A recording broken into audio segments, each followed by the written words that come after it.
एक share market अगर आपने सही ढंग से कर लिया ना तो खुदा ना खास्ता कभी हमारे हाथ पैर ना चले। अगर जवान भी चल रही होगी ना तो हम अपने पोते को बोल देंगे भैया ये शेयर खरीद ले। तो अगर उन्होंने कुछ शेयर लेकर छोड़ दिए होते तो आज हम मजे करते, पर ये कहानी फिर से दोहराई जाएगी। देखो सर, यहाँ रात को जब मैं ये सोच रहा था, वैसे आजकल मैं बिजी इसलिए हूँ सर, मैं आपको बता दूँ कमेंट का जवाब ठीक ढंग से भी नहीं दे पा रहा हूँ कि गर्मी, पर निवेशक अपना प्रॉफिट बांध लें, प्रॉफिट बुक करते जाएं, उन्होंने एक सलाह दी है। क्योंकि तो अब एक्स्ट्रा लेके चलो सर, शेयर मार्केट को फुल टाइम के वजह से कभी मत देखना। काफ़ी लोग कहते हैं फुल टाइम करेंगे, फुल टाइम तो भैया बहुत पैसे वालों का खेल है। फॉर्म पर हम काम कर रहे हैं, यानी कि शेयर मार्केट में हम काम कर रहे हैं, इसको सबसे पहले हमें समझना भी है। हमारे पूर्वज जो हमें बताकर चले गए थे कि भैया फंस जाओगे, ये ना करना वो ना करना।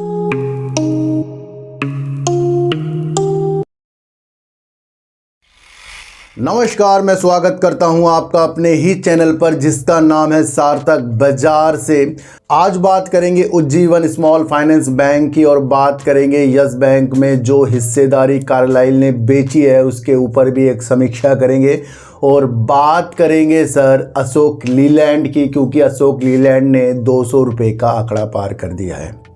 इन सब की बात करने से पहले थोड़ा सा मैं आपको एक अपने विचार बता दूं, थोड़ा सा कुछ चीज़ें बता दूं जिसकी वजह से हमें कुछ मोटिवेशनल चीज़ें सुनकर कुछ अपने को मजबूत किया जाता है। सबसे पहले मैं आपको एक चीज़ बता दूं कि जिस प्लेटफॉर्म पर हम काम कर रहे हैं, यानी कि शेयर मार्केट में हम काम कर रहे हैं, इसको सबसे पहले हमें समझना भी है। हमारे पूर्वज जो हमें बताकर चले गए थे कि भैया फंस जाओगे, ये ना करना वो ना करना, ये जो चीज़ें हमें बता के चले गए हमारे दादाजी, और तो अगर उन्होंने कुछ शेयर लेकर छोड़ दिए होते तो आज हम मज़े करते, पर ये कहानी फिर से दोहराई जाएगी। देखो सर, यहाँ पर पैसा तो डूबता ही है, पैसा बनता भी है, ये भी आपको समझकर चलना पड़ेगा। दूसरा, अगर यहाँ पर हमारे अंदर धैर्य समय आ गया तो हमें बहुत कुछ यहाँ से अच्छा मिल सकता है। कल बैठे बैठे रात को जब मैं ये सोच रहा था, वैसे आजकल मैं बिजी इसलिए हूँ सर, मैं आपको बता दूँ कमेंट का जवाब ठीक ढंग से भी नहीं दे पा रहा हूँ कि गर्मी आ गई है और गर्मी की वजह से जो ये मेडिसिन का काम है ना सर, ये ज़्यादा चल जा रहा है, तो ऑर्डर मेरे पे ज़्यादा आते रहते हैं, तो मुझे उसको पूरा करना पड़ता है, इसलिए मैं थोड़ा सा अपने दूसरे काम पर भी व्यस्त होता हूँ। मैंने आपको कहा था कि आपके पास कई काम होने चाहिए जिससे आपकी वृद्धि हो और आप अच्छी चीज़ों के तरफ भी बढ़ें। एक ही चीज़ के पीछे बिल्कुल भी वर्क नहीं करना है। अगर आप जॉब कर रहे हैं, गवर्नमेंट कर रहे हैं, प्राइवेट कर रहे हैं, तो उसके साथ साथ शेयर मार्केट कर लो। शेयर मार्केट में काम कर रहे हो तो भैया उससे अलावा शेयर मार्केट तो अब एक्स्ट्रा लेके चलो सर। शेयर मार्केट को फुल टाइम के वजह से कभी मत देखना। काफ़ी लोग कहते हैं फुल टाइम करेंगे, फुल टाइम तो भैया बहुत पैसे वालों का खेल है। जो फुल टाइम करने की सोचेगा ना उसका पैसा भी ज़्यादा डूबेगा, और जो फुल टाइम इसको बनाएगा एक्चुअल चीज़ों के साथ उसका पैसा भी बनेगा।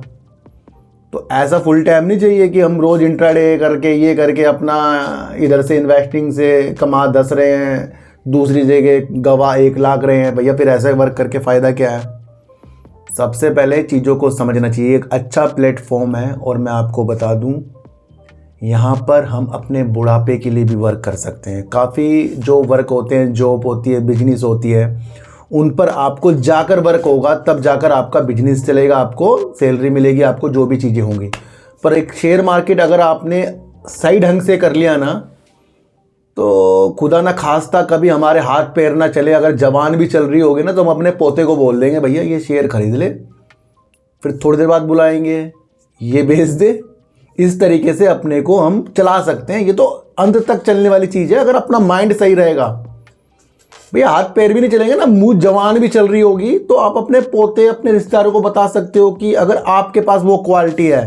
देखो सर, क्वालिटी के ऊपर ही तो बात होगी ना ये सारी चीज़ें। और वो बुढ़ापा आपको ज़रूर देखना है जिस बुढ़ापे में आप मस्ती भी कर सको, यानी कि टेंशन फ्री होकर। तो यह आएगा। ये मुझे तो बहुत अच्छा प्लेटफॉर्म लग रहा है शेयर मार्केट। अगर इसे हम ढंग से चलें, एक्चुअल चीज़ों के साथ इन्वेस्टमेंट करें, हाल ही के उतार चढ़ाव में टेंशन ना लें, तो भैया जो चीज़ें अभी मैंने आपको बताई ना, ये बहुत अच्छा प्लेटफॉर्म है। तो वो तभी बनेगा जब हम संयमवान काम करके आगे बढ़ेंगे। वरना रोज के उतार चढ़ाव में समय बर्बाद कर रहे हैं। और जब हम रोज के उतार चढ़ाव में समय बर्बाद कर देते हैं तब हमें पता लगता है कि जो शेयर हमने पहले 150 का ख़रीदा था वो शेयर हमें कुछ ही महीनों में 400 से ऊपर मिल रहा है। ये तब हम सोचते हैं यार हमारे से गलतियां हो गई हैं। तो भैया खरीदना बेचना सबसे पहले सीख लो और वो आए कंपनी के काम को जानकर। तो प्लेटफॉर्म बहुत अच्छा ही आपको समझकर चलना पड़ेगा। IIFL सिक्योरिटीज़ के निदेशक जो हैं संजीव भसीन जी, जाने माने राय भी देते हैं, जाने माने हस्ती हैं, उन्होंने ये कह दिया है कि भाई भले ही भाजपा लोकसभा में 450 सीट ले आए पर निवेशक अपना प्रॉफिट बांध लें, प्रॉफिट बुक करते जाएं। उन्होंने एक सलाह दी है क्योंकि वो कह रहे हैं कि इस सरकार के आने की वजह से मार्केट में तेजी के संकेत बनेंगे और काफ़ी निवेशक इस ओर बढ़ेंगे और एक मार्केट को एक हवा मिलेगी किसकी, चुनाव जीतने की। और ये चीज़ें मैंने आपको कब से बता रहा हूँ, 1 महीना हो गया ना बताते बताते। मैंने 2 महीने का व्यू लेकर चलना है। क्या माइंड हम अपना यूज करते हैं, क्या मैं आपको समझाता हूँ। जब मैं समझा रहा था तब किसी को गिरावट नज़र आ रही थी, युद्ध हो गया, ये हो गया, वो हो गया।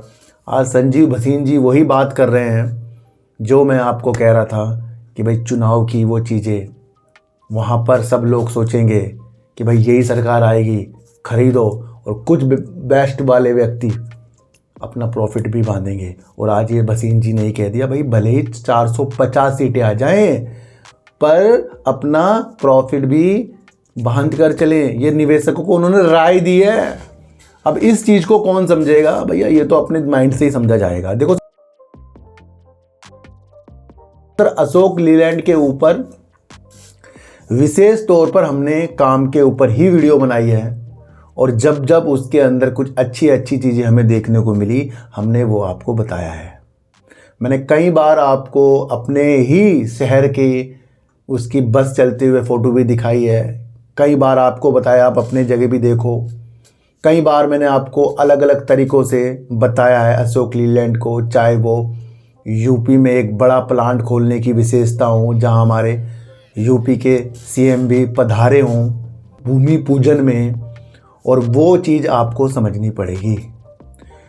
अशोक लीलैंड जो है कंपनी टाटा मोटर्स के बाद दूसरी वाहन निर्माता कंपनी है देश की बड़ी, और उसके बावजूद भी अन्य कंपनियों से इसका शेयर मात्र 200 रुपये में घूम रहा है।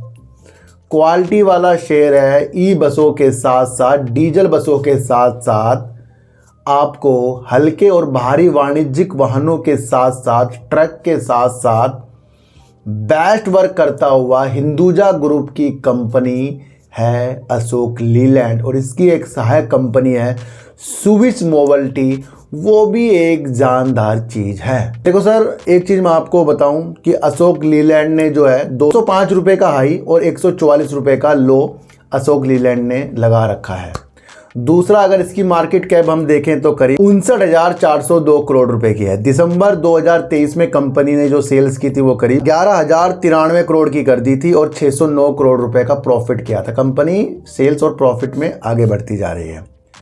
अभी कंपनी ने कल जो चीज़ें बताई हैं उसके अंदर से आपको अशोक लीलैंड की भी चीज़ें समझनी चाहिए कि उनका एक डाटा आया है। जिस तरीके से ये अपनी इकाइयाँ बनाते हैं, गाड़ियाँ बनाते हैं, उसकी बिक्री का एक डाटा जो हमारे सामने आया है जिसके अंदर निर्यात की हुई इकाइयाँ भी शामिल हैं। तो कंपनी ने अपने M&HCV और LCV जो इसकी इकाइयाँ हैं उसकी बिक्री इन्होंने जो बताई है उसमें रिकॉर्ड तोड़ इन्होंने चीज़ें की हैं, जो 14,271 इकाइयाँ इन्होंने बिक्री की है, जो निर्यात भी इसके अंदर शामिल है। दूसरा M&HCV बसें भी जो इन्होंने 171% की वृद्धि की है इकाइयों में, जो करीब 2,074 इकाई इन्होंने इस तरीके से बनाई है। तो कहीं ना कहीं इन्होंने अपनी इकाइयों की वृद्धि हमारे सामने रख दी और वही तेजी इसकी 205 रुपये में इस शेयर को लेकर भी गई थी, ये आप समझना।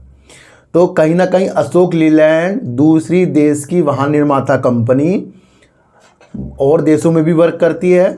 दूसरा, यहाँ के इसके प्रोजेक्ट ई बसों के, डीजल बसों के और अलग अलग अन्य चीज़ों के साथ लगते जाते हैं। आपको अगर इसका पिछला डाटा देखना है तो ये आर्मी से भी यानी डिफेंस से भी उनके लिए अच्छे ट्रक जो होते हैं, आर्मी के ट्रक भाई अलग तरीके के जो डिफेंस के होते हैं, उसका भी ऑर्डर इन्होंने एक बार 800 करोड़ रुपए का जीता था। अभी महत्वपूर्ण चीज़ ये निकल कर आ रही है, किसी मेरे सब्सक्राइबर ने मुझे ये न्यूज़ बताई है, उनका नाम है हेमंत कुमार जी हैं शायद, वो राजस्थान के हैं, मैं भूल गया राजस्थान के हैं शायद, रोज़ बात होती है, अभी राजस्थान के, मुझे पता नहीं किस जगह के हैं। तो उन्होंने मेरे पास एक न्यूज़ भेजी, उन्होंने न्यूज़ को मुझे कहा कि सर इसे भी आप बता देना।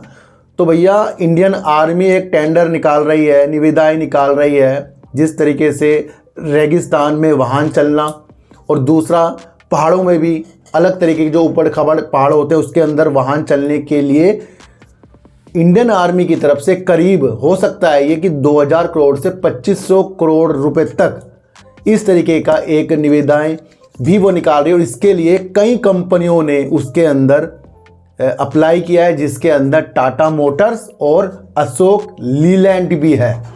तो यहाँ से समझो कि अगर ये चीज़ें भाई किसे भी मिले, हम तो ये नहीं पता भी किसे मिलेगी, तो भैया मेन नाम तो टाटा मोटर्स भी हैं और अशोक लीलैंड भी है।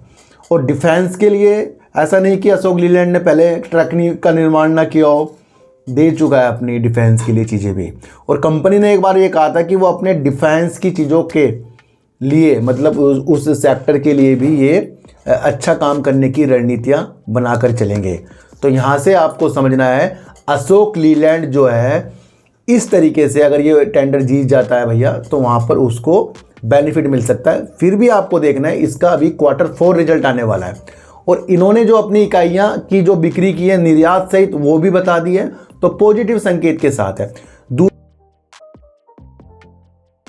दूसरा बात करेंगे उज्जीवन स्मॉल फाइनेंस बैंक की। देखो सर, इन बैंकों के अंदर कुछ विशेष तौर पर चीज़ें न्यूज़ नहीं आती, या तो कुछ भी जैसे अभी आपको देखने को मिला कि NBFC कंपनियों के अंदर RBI सख्त है, ये चीज़ें आपको पेटीएम में भी देखने को मिली है, JM फाइनेंशियल में भी देखने को मिली है, IIFL में भी देखने को मिली है। इस तरीके की न्यूज़ें जो हैं कभी भी बैंकों की ओर आ सकती हैं, या फिर इनकी जो कस्टमर बेस है वो कम होता जा रहा है, या अलग अलग तरीके से लोन जो दिया वो बैड लोन में बदल गया, यही न्यूज़ होती है। इनके अलावा कुछ और एक्स्ट्रा न्यूज़ इसके अंदर नहीं होती, या फिर इसके अंदर से कोई CEO चेंज हो गया आ गया, बस भैया इसी चीज़ के अंदर ये बैंक के शेयर होते हैं, यह आप समझना। इनके अंदर विशेष तौर पर आपको ध्यान रखना है इनकी सेल्स के ऊपर। सेल्स जब इनकी सेल्स ग्रोथ की तरफ जाती रहेगी, वो NBFC बैंक हो या दूसरा बैंक हो, वो पॉजिटिव संकेतों के साथ होगा। इसके अलावा कोई आपको और अलग तरीके से इसकी वीडियो चार्ट में समझाए बिल्कुल भी मत समझना। वैसे RBI ने CEO जो है स्मॉल फाइनेंस बैंक के लिए मंजूरी दे दी है, और किसको नियुक्त करने की मंजूरी दे दी है? संजीव नौटियाल को। तो ये आज की न्यूज़ है कि इसका CEO जो है अब संजीव नौटियाल जी होंगे, जिनको RBI ने मंजूरी दे दी है। तो भाई बैंक को अब CEO मिल रहा है संजीव नौटियाल जी, तो ये भी एक पॉजिटिव संकेत है। दूसरा आपको समझना, मैंने आपको बता देना इसके अंदर कोई एक्स्ट्रा वैसी न्यूज़ नहीं होती। वैसे अशोक लीलैंड है ना, तो उसकी बसें बिकेंगी, ये आ जाएगी न्यूज़, या अलग अलग तरीक़ों से न्यूज़ आएगी, या फिर स्टेक बेचने वाली जैसे यस बैंक में हो रहा है।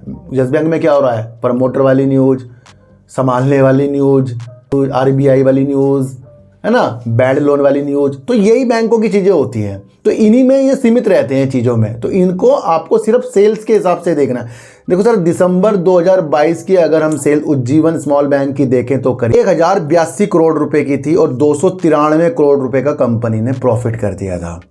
दिसंबर 2023 में कंपनी ने सेल्स को 1082 करोड़ से जो बढ़ाया है वो 1471 करोड़ का बढ़ा दिया है। 1471 करोड़ बनना, वो भी साल दर साल सेल्स को बढ़ाना, अपने आप में काबिलियत तारीफ है।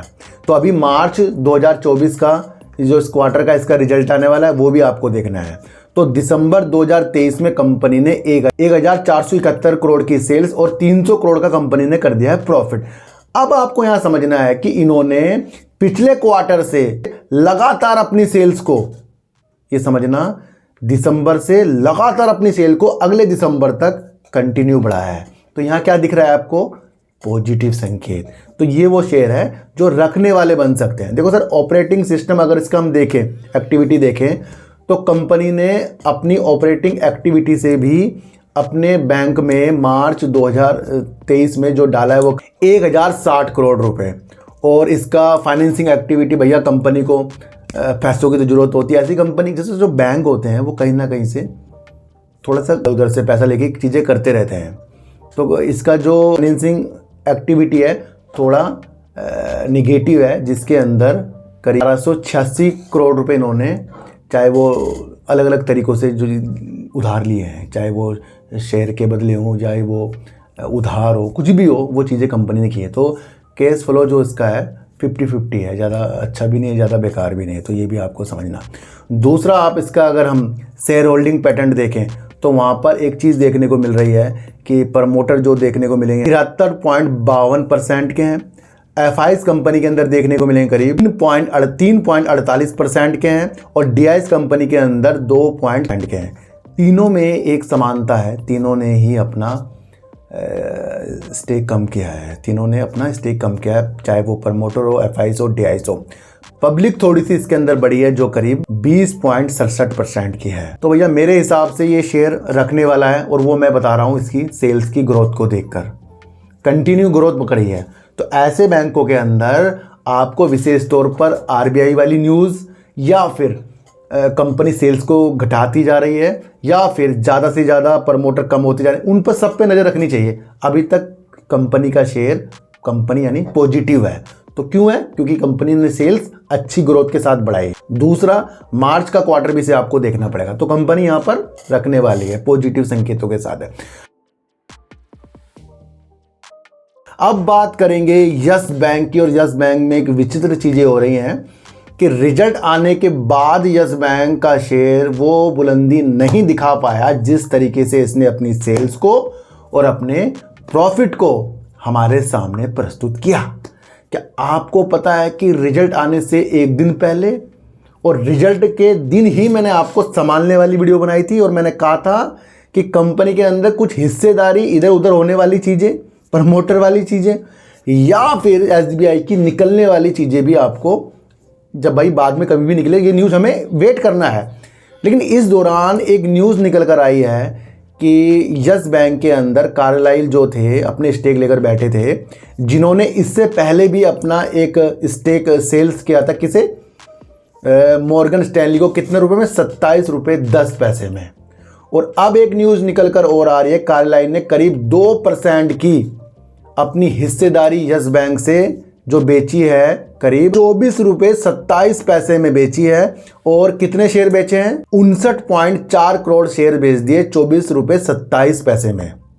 अब इस 24 रुपये 27 पैसे में देखकर मॉर्गन स्टैनली तो नहीं सोच रहा होगा भैया मैंने तो 27 में खरीदा है, इसने 24 में बेच दिया किसी और को। भैया जब आप इन्वेस्टमेंट करते हैं तो किसी और की तरफ मत देखें कि उसने कितने में खरीदा, उसने इतने में लिया था। आप क्या सोच रहे हैं? मॉर्गन स्टैनली ने 27 रुपये में खरीदा, ठीक खरीदा। अब आपको देखना है कि यहाँ पर देखने को एक चीज़ मिल रही है कि जो भी इन्होंने हिस्सेदारी बेची उससे कितना पैसा जुटाया है। करीब 1442 करोड़ रुपए इस तरीके से जुटाए हैं, जिसके अंदर गोल्डमैन सैक्स भी शामिल है, उसने भी इसके अंदर हिस्सेदारी खरीदी है। तो गोल्डमैन ने कितने शेयर खरीदे हैं? गोल्डमैन ने करीब 36.9 करोड़ के शेयर खरीदे, और कितने रुपए में? 896 करोड़ रुपए में। तो सारा का सारा गोल्डमैन ने नहीं खरीदा, और व्यक्तियों ने भी, मतलब और निवेशकों ने खरीदा, उनके नाम हमें अभी पता नहीं है। तो यहाँ से एक चीज़ पता लग रही है कि जब किसी के हालात अच्छे हो जाते हैं ना, तो जो व्यक्ति पहले उसके टारगेट डाउन के देता है, तो भैया वो उसी शेयर को ऊपर खरीदने के लिए भी मजबूर हो जाता है। तो भैया जब मैंने एक न्यूज़ इसकी देखी तो 23 फरवरी 2024 की एक न्यूज़ थी, जिसके अंदर गोल्डमैन ने ही यस बैंक की एक गिरावट वाली न्यूज़ प्रस्तुत की, यानी कि बेचने वाली न्यूज़ प्रस्तुत की, बताया कि इसका टारगेट 16 रुपये का है। मुझे एक बात बताओ कि वही व्यक्ति जिसने 16 रुपये के टारगेट इसको दिए हों और अब वो ही गोल्डमैन इसको 24 रुपये 27 पैसे में खरीद रहा है।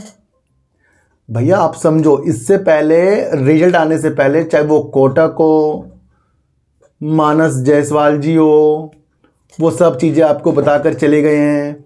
अब ये नई पिक्चर एक स्टार्ट हो गई है जिसके अंदर कार्लाइल ही अपनी 2% की हिस्सेदारी बेच रहा है, और वो उसे बेच रहा है जिसने पहले इसके 16 रुपये के टारगेट दिए थे। तो यहाँ से क्या प्रतीत होता है, भैया 16 रुपये के टारगेट हमें निकालने के लिए दिए होंगे इसने।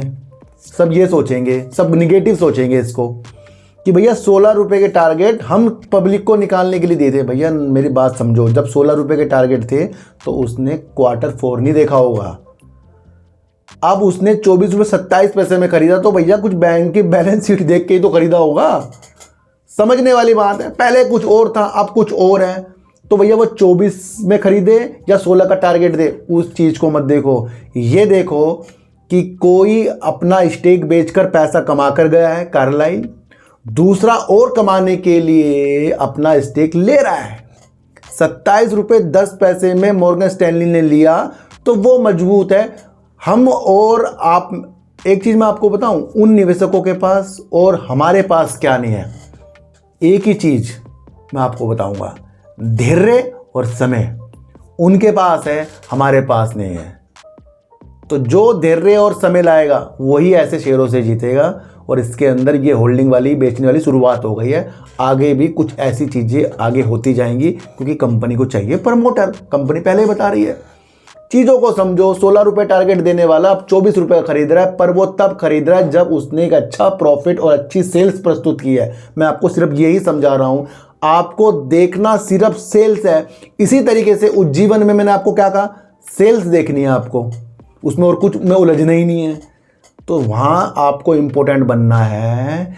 जब आपके सामने बहुत सारे लोग अलग अलग तरीके से वीडियो बनाएंगे, आपको वहाँ इम्पोर्टेंट बनकर वो तथ्य को समझना है कि कोई आपको क्या बता रहा है और कोई आपको क्या बता रहा है। उन दोनों के अंदर जो बता रहा है हमें क्या समझ में आ रहा है।